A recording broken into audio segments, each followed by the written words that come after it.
অলিখিত সংবিধান modern democracy গ্রন্থে লর্ড ব্রাইস সংবিধানকে দুটি ভাগে বিভক্ত করেছেন। এক, লিখিত ও অলিখিত সংবিধান এবং দুই, নমনীয় ও অনমনীয় সংবিধান।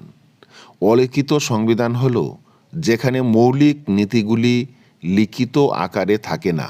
এটি রাষ্ট্রের শাসন ব্যবস্থা, রীতিনীতি, আচার আচরণ এবং বিচার বিভাগের রায়ের মাধ্যমে গড়ে উঠেছে। ব্রিটেনের সংবিধান হল অলিখিত সংবিধান। অলিখিত সংবিধানের গুণ। ১ নম্বর পয়েন্ট, নমনীয় সংবিধান।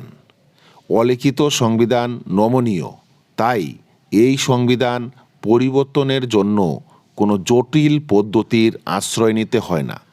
২, জরুরি অবস্থার মোকাবিলা। দেশে সংকটজনক অবস্থা দেখা দিলে তার মোকাবিলার জন্য দ্রুত সিদ্ধান্ত নিতে হয়। সংবিধান অলিখিত হলে এই সিদ্ধান্ত নেওয়া সহজ হয়। জটিলতা মুক্ত। লিখিত সংবিধানে কোনো শব্দের ব্যাখ্যা নিয়ে শাসনতান্ত্রিক অচল অবস্থা দেখা দিতে পারে। সংবিধান অলিখিত হলে সে ভয় থাকে না। এবার অলিখিত সংবিধানের দোষ।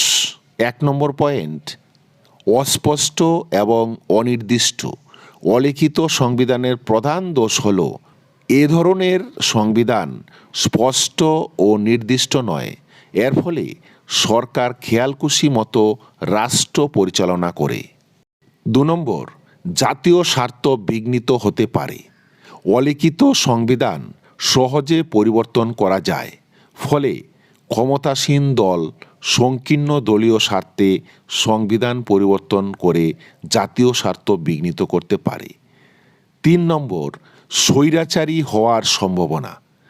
সাংবিধানিক নমনীয়তার সুযোগ নিয়ে আইনসভার স্বৈরাচারিতা বা শাসন বিভাগীয় স্বৈরাচারিতা অথবা বিচার বিভাগীয় স্বৈরাচারিতা প্রতিষ্ঠিত হতে পারে অলিখিত সংবিধানের ক্ষেত্রে। মূল্যায়ন। পরিশেষে বলা যায়, সদ্যজাত সকল রাষ্ট্রের সংবিধান লিখিত, তবে পৃথিবীর আধুনিক সংবিধানগুলির মধ্যে সবচেয়ে প্রাচীন ব্রিটিশ সংবিধান অলিখিত হওয়ায় লিখিত সংবিধান সংক্রান্ত চর্চার ক্ষেত্রে নতুন মাত্রা লাভ করেছে। প্রতিটি দেশের সংবিধান যাতে প্রগতির পথে প্রতিবন্ধকতা সৃষ্টি না করে তার জন্য উপযুক্ত ব্যবস্থা থাকা প্রয়োজন।